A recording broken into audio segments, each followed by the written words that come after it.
After my divorce from my husband was finalized, I moved in with my daughter, Natalie. About 6 months later, something unexpected happened. It was my day off, and I was relaxing at home with Natalie when I got a call from my mom. To my shock, my ex-husband and ex-mother-in-law had gone to my parents' house and let themselves in without permission. I quickly got ready and went to my parents' place. When I arrived, my ex-husband and ex-mother-in-law were sitting in the living room, waiting for me. I had no idea why they were there. "Why did you both show up at my parents' house?" I asked. My ex-husband, John, surprised me with his answer, "I want you to pay me back the money you owe me. My name is Aaron, and I'm 40 years old. I worked in an office, and I was married to John for 14 years. Our daughter, Natalie, was born just around the time we got married, and she's now in 8th grade. We were once a happy family, and I thought we would always have a loving home."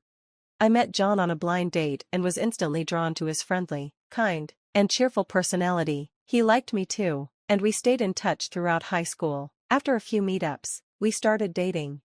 A year later, he proposed, and we got married. I loved him deeply, and I was so happy when he chose me to be his wife. I had a close group of friends from high school, and we would always get together. When I told them I was getting married, they all congratulated me, and they came to our wedding. They joked about how they'd all want to get married too someday. After my wedding, one by one, my friends also got married. We laughed about how we'd gone from a group of teenagers to adults. Then, as I got pregnant, they all started having kids too. Soon, we weren't just mom friends, we were a group of parents. I felt like we were going through life together, and I believed we'd stay close forever. I was happy being a wife and mother, but I also loved working. After college, I got a job in the planning and development department at a big company, and I worked hard every day. The work was tough, but it was also rewarding. Every day felt like a chance to learn and improve. One of my friends from the moms group, who was a stay-at-home mom, once told me, "You're really a workaholic, Aaron, but you also have a fulfilling life with your family. It's like you have two bodies or something." She thought I was strong, but honestly, I wished I had the energy of a superhero. Both John and Natalie helped a lot at home, which made it easier to balance work and family life. "I'm home." "Oh, Mommy, welcome home." When Natalie was little, she would greet me with a smile and a hug after work. Just hugging her made all my tiredness go away. "Welcome home, honey, dinner is ready," John would say. John stopped working full-time after Natalie was born and switched to a part-time job so I could keep my career. He worked at a cafe and took care of picking Natalie up from school. By the time I got home after a long day, John would have dinner ready. It was such a relief to come home to a hot meal. His cooking always made me feel better. My life felt like it was supported by my husband and daughter, which allowed me to focus on my job. As I got better at my work, I was promoted. That meant more overtime, and I often came home late. By then, Natalie was older and understood that I had a lot of work to do. John also started working longer hours at the cafe. He had become really interested in coffee and learned how to roast beans. He experimented with different brewing methods, both at work and at home. His coffee was great, and we'd often enjoy it together as a family. But slowly, I didn't notice that our family dynamics were starting to change. One day, Natalie came to me looking upset. "What's wrong? You said you wanted to talk about something." "Well, actually, the other day, when I went to see a movie with my friends, I saw Dad with another woman." "What?" "They weren't holding hands or anything, but they seemed a little too friendly, and since last year, I've noticed Dad on the phone a lot before you come home. He seems really happy while looking at his phone. At first, I thought he was talking to you, Mom, but after seeing him with that woman, I'm not sure anymore." Natalie's words hit me hard. She looked so sad, in a way no middle schooler should. "I'm so sorry, sweetie, I didn't realize you felt this way," I said, hugging her tightly. "I've been a little focused on work, haven't I?" "No, I think it's cool that you work so hard, Mom, so don't feel bad about it." I felt really happy and touched by Natalie's kind and understanding words. "Thank you, Natalie, I'll talk to your dad about this, okay? And if he's really having an affair, I think I'll get a divorce. Would that be okay with you, honey?" When I asked her that, she nodded. I don't like the idea of my dad having an affair. Just knowing that and being with him would make me feel bad. Hearing this from my daughter made me realize how much I had neglected my family. I knew I needed to look into this situation carefully. Not just for my own sake, but for Natalie's. She had the courage to bring up such a difficult topic, and I had to do something about it. I quickly hired an investigation agency to look into John's affair. The results shocked me. John was indeed having an affair, just like Natalie had suspected. They even had photos of him with his mistress. But what surprised me even more was who his affair partner was. It was Stacy, one of my old high school classmates and a member of the mom's group. I was more shocked by Stacy's involvement than the affair itself. I couldn't believe that someone I had trusted and considered a friend would betray me like this.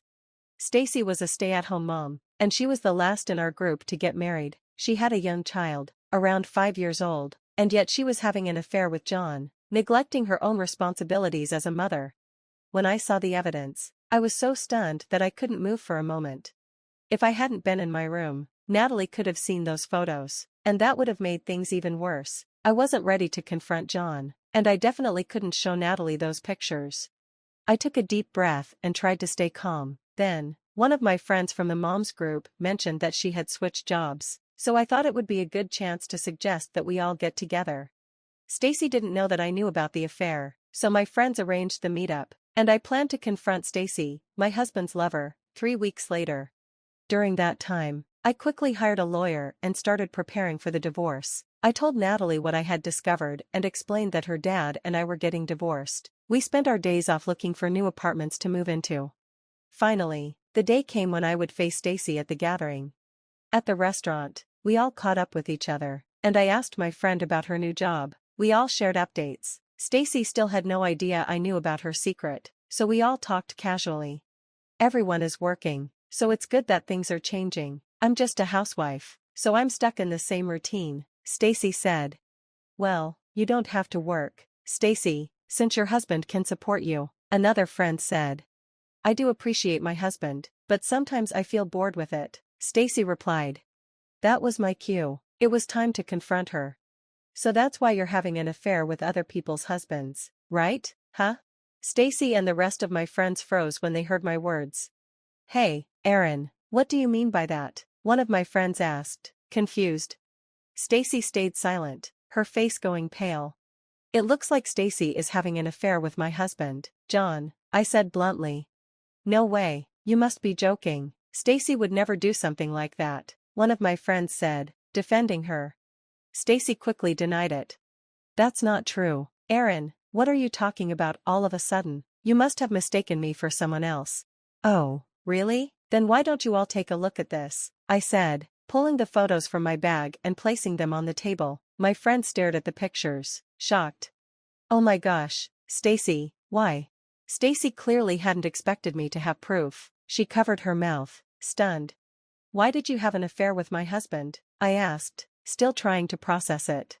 Stacy finally gave in. I'm really sorry. I walked into the cafe where your husband works. I didn't know he worked there. After that, I started going there more often. My husband provides for me, but after we got married, he stopped caring about me, and I started feeling lonely. Stacy started crying, but I wasn't moved by her tears. Even if you were lonely, having an affair, especially with a friend's husband, is just wrong, I said calmly.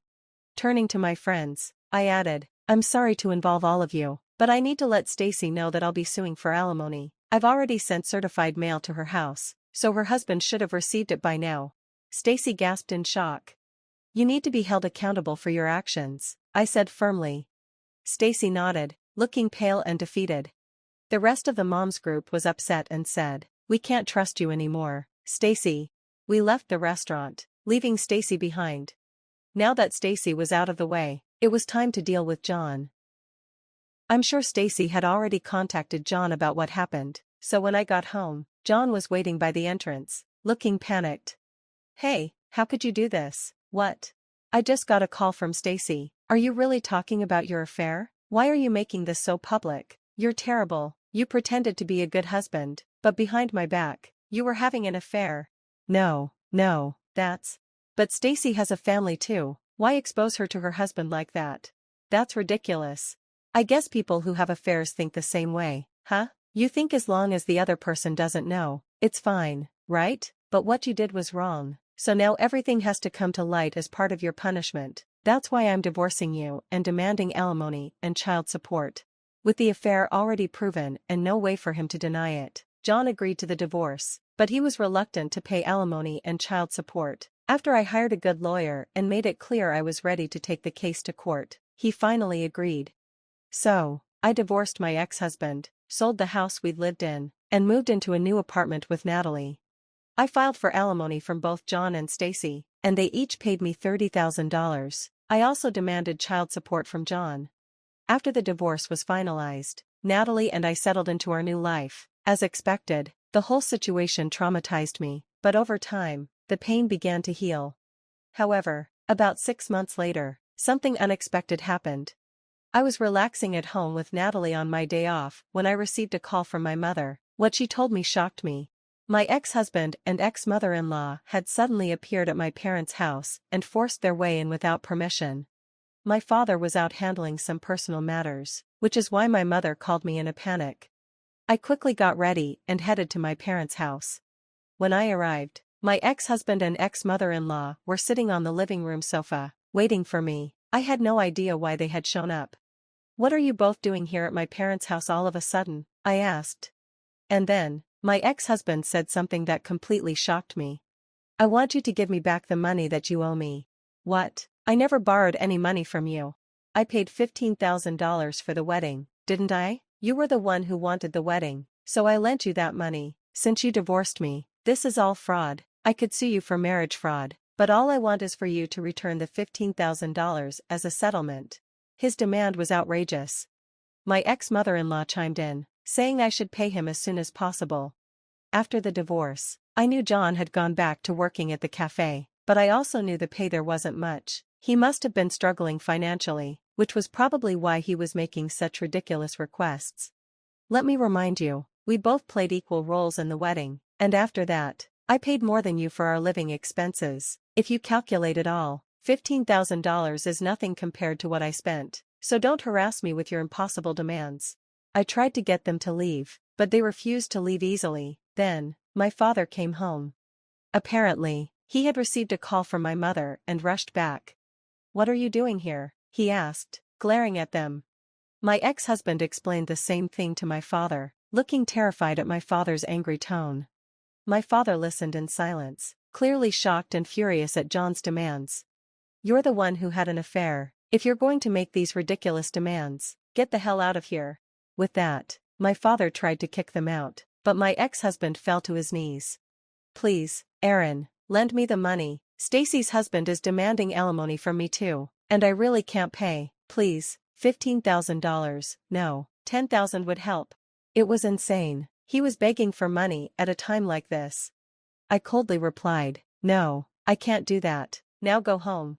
But then, my ex-mother-in-law said, "You're also responsible for what happened," and insisted that I was obligated to lend him the money.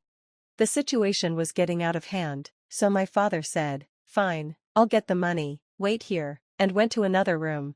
"Hey, Dad, what do you mean?" I rushed after him, and my father grinned. "I have plenty of money. Since we have it, why don't we give it to them?" I was convinced when I saw my father take the money out of the closet. Well, this should be interesting, I thought. My father put the money in an envelope and handed it to John. After they finally got what they wanted, my ex-husband and his mother left, looking pleased. As soon as they left, I locked the door and called the police. The two of them must have checked the envelope after leaving because they came back quickly, banging on our door. "Hey, what's going on here? This is Monopoly money. I don't want this fake cash," my ex-husband yelled angrily at the door. I laughed and said, "Since we have so much money, I thought I'd share some with you." Then my ex-husband shouted, "You've got to be kidding," and started banging harder on the door. It sounded like they were kicking the door with their feet, but they didn't realize this was going to cause big trouble for them. John and his mom were still kicking the door when the police showed up and arrested them. Neighbors gathered around, and many of them saw John and his mom get arrested. In the end, John didn't get any money, but he had to pay a fine for his arrest and the damage to our door. Also, one of the people who saw the arrest was a regular customer at the cafe where John worked. The news spread fast, and he was fired right away. Now, John can't find a job and has moved back to his parents' house. His parents are now paying alimony and child support for him. I also got a restraining order against my ex-in-laws for my family. Now, if anything happens, we can call the police, and they'll come right away. I'm happier than ever with Natalie now. I'll keep working hard and watching my daughter grow up. Thanks for watching until the end. Please subscribe to our channel. See you in the next video.